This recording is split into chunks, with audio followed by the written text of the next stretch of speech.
Hello kids, welcome back to our channel. Here today we learn the alphabets, and if you are new then kindly subscribe and like the video. Here is alphabet but some are missing. So we will find out of this and we will complete our alphabet. So you will help me to find the letters.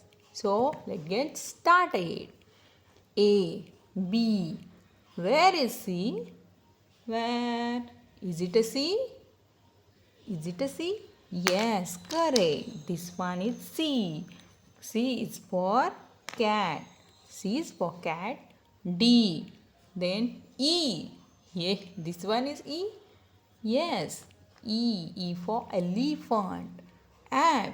Where is F? Is it an F? No. Is it an F? No.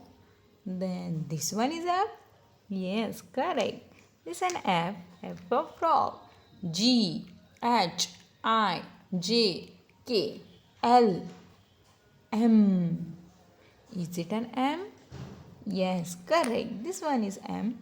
N, O, P. Is it a P? Yes, correct. This one is P.